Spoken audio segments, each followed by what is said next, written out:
Guys, உங்களுக்கு Hollywood crime thriller மூவிஸ்லாம் பார்க்குறக்கு ரொம்ப பிடிக்குமா? அப்போ இந்த வீடியோ உங்களுக்காக தான். இந்த வீடியோவில் வர்ற ஒவ்வொரு படத்தோட கதையுமே நம்மளை தலை சுத்த வைக்கும். அதனால் இந்த வீடியோவை ஃபுல்லாக பாருங்கள். ஒரு லைக் பண்ணிவிட்டு நம்ம சேனலை சப்ஸ்கிரைப் பண்ணி பெல் பட்டன் ஆன் பண்ணி வச்சுக்கோங்க. இதே மாதிரி நிறைய இன்ட்ரெஸ்டிங் கண்டென்ட் உங்களை தேடி வந்துக்கிட்டே இருக்கும். Welcome to the Hari show. நான் உங்கள் ஹரி அண்ட் இந்த video top 10 Hollywood crime thriller movies. The invitation இந்த படம் 2015 ரிலீஸ் ஆச்சு. இந்த படத்தோட கதை என்னென்னா, பல வருஷத்துக்கு அப்புறம் ஒரு friends gang dinner party arrange பண்ணுறாங்க. பர்டிகுலராக ஒரு ஃப்ரெண்டு வீட்டில் இந்த டின்னர் பார்ட்டி நடக்குது. ஆனால் அந்த பார்ட்டியில் இருந்தவங்க நடவடிக்கை எல்லாமே கொஞ்சம் கொஞ்சமாக வித்தியாசமாக மாறுது. ஸோ இப்போ இந்த டின்னர் பார்ட்டி உண்மையாகவே எதுக்கு அரேஞ்ச் பண்ணியிருக்காங்க அப்படின்றது தான் இந்த படத்தோட முழு சஸ்பென்ஸே. இதில் ஹைலைட் என்னென்னா, உலகத்தில் இருக்க கல்ட் அமைப்புகளோட சில சைக்காலஜிக்கல் முறைகளை இன்ஸ்பயர் பண்ணி தான் இந்த படமே எடுத்தாங்கன்னு சொல்கிறாங்க. அப்போ இந்த படம் எப்படி இருக்குன்றதை நீங்களே முடிவு பண்ணிக்கோங்க. இந்த படம் ஃபேன்மேட் டப்பிங்கில் அவைலபிளாக இருக்குது. இந்த படத்தை பாருங்கள், அள்ளு விடும்.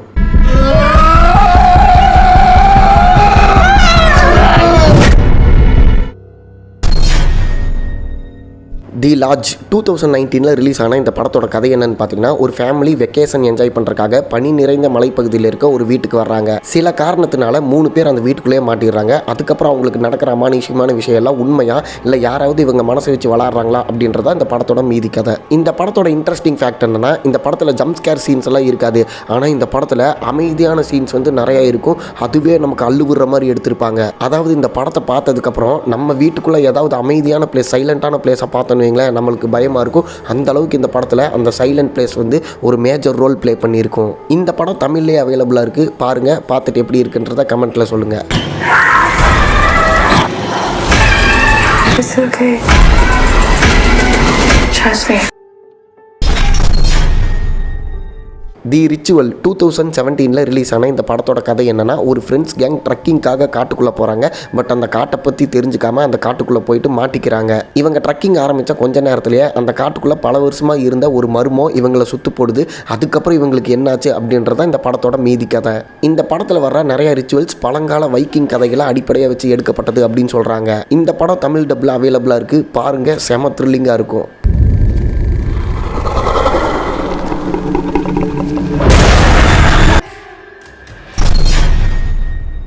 தி எம்டி மேன் 2020 ரிலீஸ் ஆன இந்த படத்தோட கதை என்னன்னு பார்த்தீங்கன்னா, ஒரு மர்மமான பேரை 3 தடவை சொன்னால் நம்மளை தேடி ஒரு அமானுஷ்யமான உருவம் வந்துடும் அப்படின்னு சொல்லிட்டு ஊருக்குள்ளே ஒரு ரூமர் போயிட்டுருக்கு.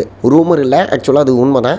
இப்போ இதை தெரிஞ்சுக்கிட்ட நம்ம ஹீரோ, அதாவது போலீஸ் ஆஃபீஸராக இருக்க நம்ம ஹீரோ அதை இன்வெஸ்டிகேட் பண்ண ஆரம்பிக்கிறாரு. இவர் பண்ண நிறையா விஷயங்கள் இவரே நம்ப முடியாத அளவுக்கு இவருக்கு கிடச்சிக்கிட்டே இருக்குது. கடைசியில் நம்ம ஹீரோவும் அந்த மர்மமான ஒரு வழக்குள்ள மாட்டிடுறாரு.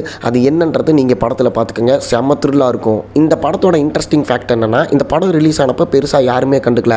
அதுக்கப்புறம் ஹாரர் மூவிஸ் பார்க்குற ஃபேன்ஸ் இருக்காங்க தெரியுமா, அவங்களால இந்த படம் தூக்கி வச்சு கொண்டாடப்பட்டிருக்கு. இந்த படத்தை பாருங்கள், வேறு லெவலில் இருக்கும். இதில் உங்களுக்கு சோகமான விஷயம் என்னென்னா, இந்த படம் தமிழ் டப்பில் இல்லை, இங்கிலீஷில் மட்டும்தான் இருக்குது. பரவாயில்ல, பாருங்கள், சூப்பராக இருக்கும்.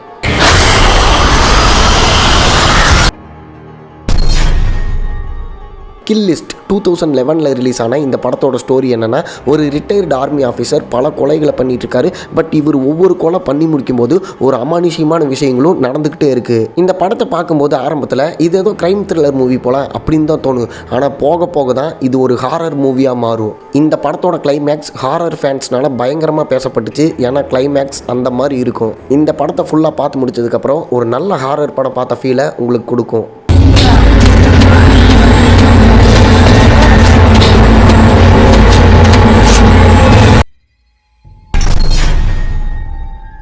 நொராய் தி கர்ஸ் 2005 ரிலீஸ் ஆன இந்த படத்தோட ஸ்டோரி என்னன்னா, ஒரு டாக்குமெண்ட்ரி ஃபில்ம் எடுக்கிற டைரக்டர் அமானுஷ்யமான சில விஷயங்களை ரெக்கார்ட் பண்ணிகிட்டே இருக்காரு. அப்படி ஒவ்வொரு விஷயத்திலையும் ப்ரூஃப் தேடும்போது சில கொடூரமான விஷயங்கள் இவருக்கு கிடைக்க ஆரம்பிக்குது. அதுக்கப்புறம் என்ன நடந்துச்சு அப்படின்றதான் இந்த படத்தோட கதை. இந்த படம் ஃபுல்லாகவே ஒரு டாக்குமெண்ட்ரி மாதிரி தான் இருக்கும். இந்த படம் ரிலீஸ் ஆனதுக்கப்புறம் ஆக்சுவலாக இது ஜாப்பனீஸ் படம்.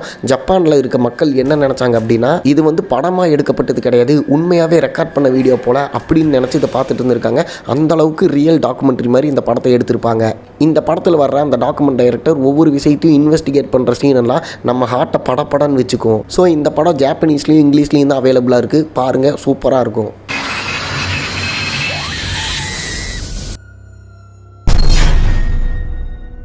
தி பொசஷன் 1981 ரிலீஸ் ஆன இந்த படத்தை பார்க்கறதுக்கு முன்னாடி நம்ம இந்த படத்தை தனியாக பார்க்கலாமா அப்படின்றத யோசிச்சுக்கோங்க. இந்த படத்தோட ஸ்டோரி என்னன்னா, தன்னோட ஒய்ஃப் வந்து வித்தியாசமாக பிஹேவ் பண்ணுறாங்க, அதுக்கு பின்னாடி ஏதோ விசித்திரமான விஷயம் இருக்குது அப்படின்ற ஹஸ்பண்டான ஹீரோக்கு தெரிய வருது. ஸோ அது என்னன்னு கண்டுபிடிக்கலாம் அப்படின்னு சொல்லிட்டு அந்த முயற்சியில் இறங்கும் போது சில அமானுஷியமான கொடூரமான நிறைய விஷயங்கள் நடக்குது. அதுதான் இந்த படத்தோட மீதி கதை. ஆக்சுவலாக இந்த படம் ரிலீஸ் ஆனதுக்கப்புறம் பயங்கரமான ரூமரை வந்து ஃபேஸ் பண்ணியிருக்கு. அது என்னென்னா, இந்த படத்தில் வர காட்சிகள் எல்லாமே உட்காந்து பார்க்க முடியல, அவ்வளோ கொடூரமாக இருக்குது, ஏங்க இப்போ இல்லாமல் படம் எடுப்பீங்க அப்படின்னு சொல்லிட்டு கேஸே போட்டிருக்காங்க. அப்போ இந்த படம் எந்த அளவுக்கு கொடூரமாக இருக்கும் அப்படின்றத நீங்களே இமேஜின் பண்ணிக்கோங்க.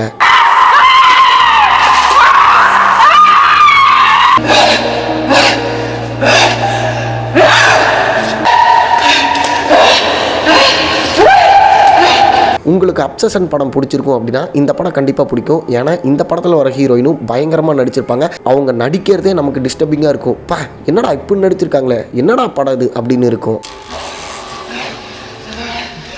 இந்த படம் தமிழ்லேயே அவைலபிளாக இருக்குது, பாருங்கள். பட் நான் மறுபடியும் சொல்கிறேன், தனியாக பார்க்குறதுக்கு முன்னாடி யோசிச்சுக்கோங்க.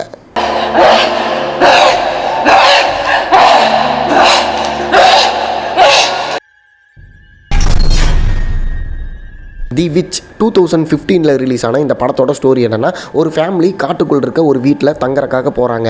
அந்த ஃபேமிலிக்கு அங்கே அமானுஷியமாக சில விஷயங்கள் நடக்குது. அது எல்லாமே அந்த ஃபேமிலிக்கே கொலை நடுங்க வைக்குது. இந்த படத்தை நீங்கள் ஃபேமிலியாக உட்காந்து பார்த்தீங்கன்னு வைங்களேன், உங்கள் ஃபேமிலிக்கே கொலை நடுங்கும். அதுக்கப்புறம் அவங்களுக்கு என்ன நடந்துச்சு, அவங்க உயிரோடு இருந்தாங்களா இல்லையா அப்படின்றதான் அந்த படத்தோட மீதி கதை. இந்த படம் 1600களில் எழுதப்பட்ட கட்டுக்கதைகளை பேஸ் பண்ணி எடுக்கப்பட்டது. ஸோ அப்போ எவ்வளோ கொடூரமாக இருக்கும் அப்படின்றத நீங்களே முடிவு பண்ணிக்கோங்க. இந்த படம் ஃபேன்மேட் தமிழ் டப்பிங்கில் இருக்குது, பார்த்து என்ஜாய் பண்ணுங்கள். For I repent and now tripping. God my Lord and now again, oh help me and I'll leave my sin. For I repent and the wicker man 1973 release ஆன இந்த படத்தோட ஸ்டோரி என்னென்னா, ஒரு சின்ன பொண்ணு காட்டுக்குள்ளே மிஸ் ஆயிடுறா. அவளை தேடி கண்டுபிடிக்கிறதுக்காக போலீஸ் டிபார்ட்மெண்ட் உள்ளே போகிறாங்க. அந்த காட்டுக்குள்ளே போய் பார்த்தா அந்த தீவில் இருக்க மனிதர்கள் எல்லாருமே வித்தியாசமான நிறைய சடங்குகளை பண்ணிகிட்டு இருக்காங்க. அதுக்கப்புறம் இந்த காட்டோட மர்மம் என்ன அப்படின்னு கண்டுபிடிக்கிறது தான் இந்த படத்தோட மீதி கதை. இந்த படம் பல வருஷத்துக்கு முன்னாடி சொல்லப்பட்ட நாட்டுப்புற பேய் கதைகளை இன்ஸ்பயர் பண்ணி எடுக்கப்பட்டது அப்படின்னு சொல்கிறாங்க. அது மட்டும் இல்லாமல் இந்த படம் ரிலீஸ் ஆனதுக்கப்புறம் இந்த படத்தை பார்த்துட்டு நிறையா டைரக்டர்ஸ் நம்மளும் இதேமாரி நாட்டுப்புற பேய் கதைகள்லாம் நிறையா சொல்லியிருப்பாங்களே, அதை வச்சு படம் எடுக்கலாம் அப்படின்னு சொல்லிட்டு இதே மாதிரி நிறையா படம் இதுக்கப்புறம் ரிலீஸ் ஆச்சு. இந்த படம் தமிழ் டப்பில் அவைலபிளாக இருக்குது, பார்த்துட்டு எப்படி இருந்துச்சு அப்படின்றத கமெண்ட் பண்ணுங்கள். To keep your appointment. Midsummer 2019 release ஆன இந்த படத்தோட ஸ்டோரி என்னென்னா, ஒரு ஃப்ரெண்ட்ஸ் கேங் ஸ்டார்டிங்கில் ஸ்வீடனில் நடக்கிற ஒரு பாரம்பரிய நிகழ்ச்சியில் கலந்துக்கிறாங்க. ஆரம்பத்தில் ஸ்மூத்தாக தான் போயிட்டுருக்கு. பட் போக போக அந்த கிராமத்தில் நடக்கிற அந்த பாரம்பரிய விழாவோட கொடூரமான உண்மை முகம் என்னன்றது தெரிய வருது. அதுக்கப்புறம் இந்த கேங்கே மாட்டிக்கிறாங்க. அதிலிருந்து இவங்க வெளியே வந்தாங்களா இல்லையா, இவங்களுக்கு என்னாச்சு அப்படின்றத இந்த படத்தோட மீதி கதை. இந்த படத்தில் கொடூரமான விஷயம் என்னென்னா, நம்ம அந்த காலத்தில் கேள்விப்பட்டிருப்போம்ல, அன்னியன் படத்தில் வர மாதிரி எண்ணெய் சட்டியில் போட்டு பொரிக்கிறது, அப்புறம் இந்த மாதிரி பனிஷ்மெண்ட் கொடுக்கறது, அந்த கும்பி பாகம், இந்த மாதிரிலாம் வந்து கேள்விப்பட்டு போல அந்த மாதிரி ஃபாரின்ல சொல்லப்படுற ரிச்சுவல்ஸை இந்த படத்தில் சீனா எடுத்து வச்சிருப்பாங்க. இதை பார்க்கும்போது படத்தில் பார்க்குறக்கே இவ்வளோ கொடூரமாக இருக்கே, அந்த காலத்தில் இதெல்லாம் உண்மையாக நடந்திருக்கா அப்படின்ற மாதிரி நம்மளே யோசிக்க வைப்பாங்க. சொல்லப்போனால் உண்மையாகவே அந்த காலத்தில் இதெல்லாம் நடந்துச்சு அப்படின்னு சொல்லிட்டு சொல்லி வச்சுருப்பாங்களே, அதை இன்ஸ்பயர் பண்ணி அதை சீனாவே இந்த படத்தில் வச்சுருப்பாங்க. இந்த படமும் தமிழ் டப்பில் அவைலபிளாக இருக்குது, பார்த்துட்டு எப்படி இருக்குது அப்படின்றத கமெண்ட்டில் சொல்லுங்கள். What am I going through? Only do this every 90 years.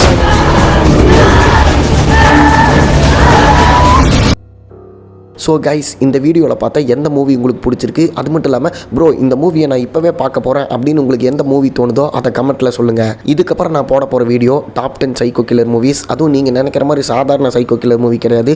ஒருத்தனை கொன்று வயிற்றை கிழிச்சு குடலை உருவி மாலையை போடுற மாதிரி சில மூவிஸை பற்றி தான் அடுத்து நம்ம சேனலில் பார்க்க போகிறோம். ஸோ இந்த வீடியோவை லைக் பண்ணிவிட்டு நம்ம சேனலை சப்ஸ்கிரைப் பண்ணி பெல் பட்டன் ஆன் பண்ணி வச்சுக்கோங்க. இதே மாதிரி நிறையா ஹாரர் கண்டென்ட் உங்களை தேடி வந்துக்கிட்டே இருக்கும். நான் இதே மாதிரியே இன்னொரு பயங்கரமான வீடியோவில் உங்களை பார்க்குறேன். Lights off.